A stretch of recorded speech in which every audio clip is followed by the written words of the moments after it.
ஆன்மீக அன்பர்களுக்கு பக்திலயத்தின் பணிவான வணக்கம்.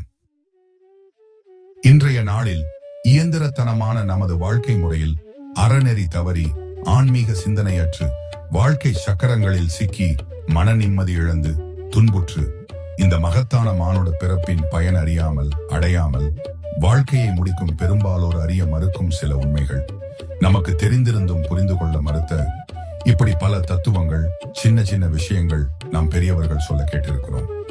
அந்த சில விஷயங்களை மீண்டும் நம் நினைவில் எடுத்துக்கொண்டு நம் வாழ்க்கையில் அது பொருந்துகிறதா என பார்ப்போமா?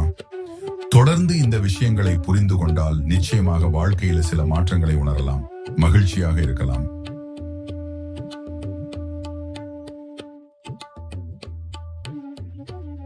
ஒரு சமயம் அரசன் ஒருவன் ஓர் ஞானியிடம், ஐயா, என்னால் நிம்மதியாகவே இருக்க முடிவதில்லை. இந்த நாட்டிற்கே அரசனானாலும் ஏதோ ஒன்று என் மனதில் குழப்பிக் கொண்டே இருக்கிறது என்றான்.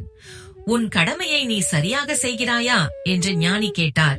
அதற்கு அரசன், என் நாட்டிற்கு அந்நியர் பகை இல்லை, கள்வர் பயம் இல்லை, அதிக வரிகள் விதிப்பதில்லை, முறையாக நீதி செலுத்தப்படுகிறது, நாட்டு மக்கள் மகிழ்ச்சியோடு வாழ்கிறார்கள்.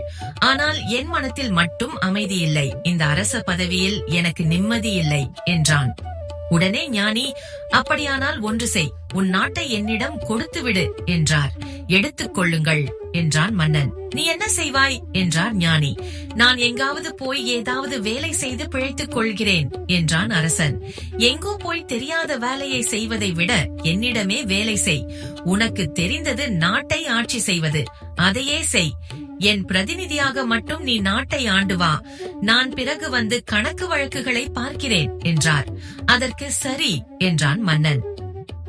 ஒரு ஆண்டு கழிந்த பின் ஞானி அரசனை காண வந்தார். அரசன் இப்போது மகிழ்ச்சியாக காணப்பட்டான்.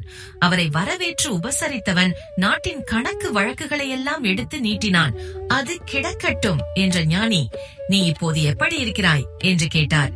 நிம்மதியாக சந்தோஷமாக இருக்கிறேன் என்று பெருமூச்சு விட்டபடியே சொன்னான் அரசன். முன்பு நீ செய்த பணிகளுக்கும் இப்பொழுது செய்த பணிகளுக்கும் ஏதாவது வேறுபாடு உண்டா நீன் கேட்டார் ஞானி. இல்லையா, அதே வேலையைத்தான் இப்போதும் செய்கிறேன் என்றார் மன்னன். ஒரு புன்முறுவலுடன் ஞானி சொன்னார், அப்போது நீ இது என்னுடையது என்று எண்ணினாய், இப்போது இது எனதில்லை, நான் இங்கு வெறும் பிரதிநிதிதான் என்று எண்ணுகிறாய். அந்த மனம்தான் அனைத்திற்கும் அடிப்படையே. நான் என்ற எண்ணம் வரும்போது அத்தனை துயரங்களும் உன்னை சூழ்ந்து கொண்டு விடும். இந்த உலகம் எனதல்ல, இந்த உடல் எனதல்ல, எனக்கு அளிக்கப்பட்டது.